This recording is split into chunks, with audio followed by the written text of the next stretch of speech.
नुहाउनु यार यतिको ओ भाइ फेरि यतिको पानी के नुहाउनु यार जा गइदिउँ न त यता ओ भाइ साहब बेंगलोरमा चाहिँ पानी पानी भइरहेछ है बिजुली छम्किँदैन यार म त बिजुली छम्केपछि राम्रो मान्ने थिएँ तर खतरा भइरहेछ ओ भाइ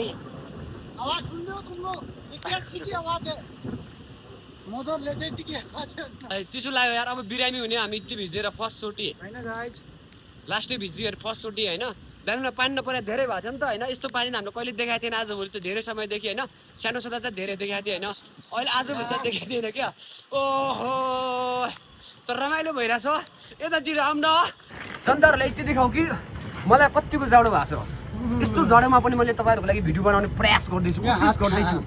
होइन यस्तो जाडोमा म तपाईँहरूको लागि मात्रै भनेर आएको यार यस्तो पानीमा म छतमा यदि तपाईँहरूले भिडियो नहेरिदिने भयो होइन तपाईँहरू फेसबुकमै नभइदिए भयो तपाईँहरू युट्युबमै नभइदिए म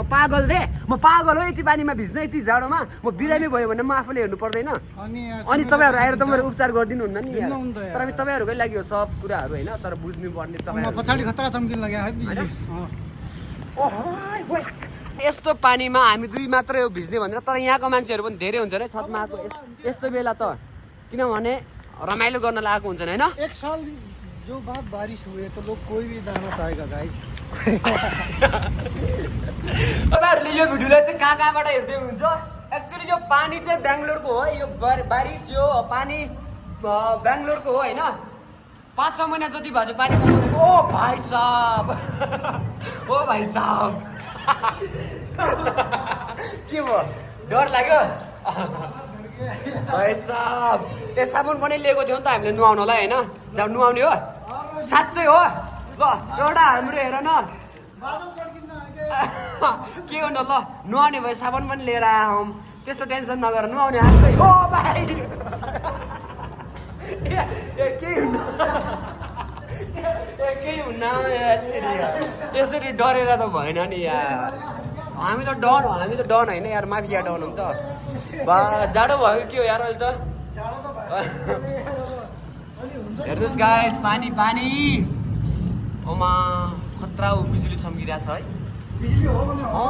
है यस्तो टाइममा त मोबाइल पनि अफ गर्नु त मोबाइल पनि बिग्रिन्छ है मा फेरि मोबाइल जहाँ छ त्यहीँ आउँछ भनेको यो त यार ल भिज मस्तले इन्जोय गरेँ क्या सानो हाम्रो बचपनमा होइन सानो छँदा बालकपनमा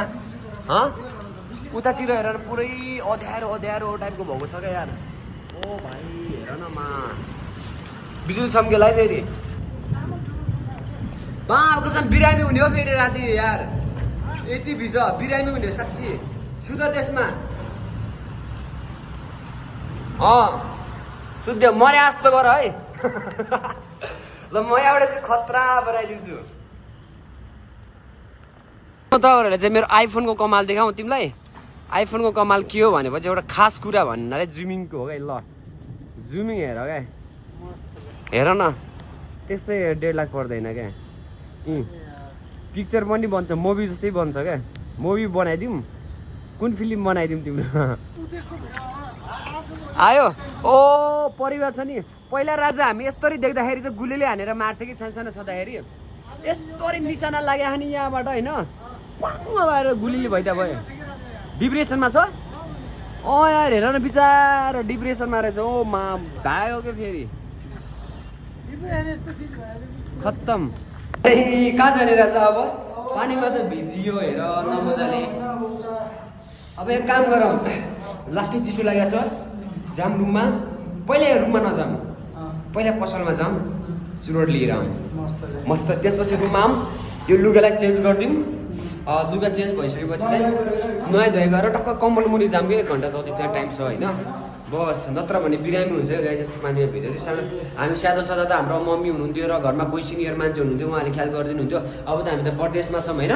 आफ्नो ख्याल त आफूले गर्नु पऱ्यो झन् हामी मान्छेले थाहा पाए यिनीहरू बिरामी छन् भनेपछि झन् उनीहरू सोध्छ कि यिनीहरूबाट म के फाइदा लिउँ होइन के फाइदा लिन सक्छु यिनीहरूबाट अनि कहाँ सामान राख्छन् कहाँबाट चोरी गरौँ भन्ने सोचमा हुन्छन् कि फेरि यिनीहरू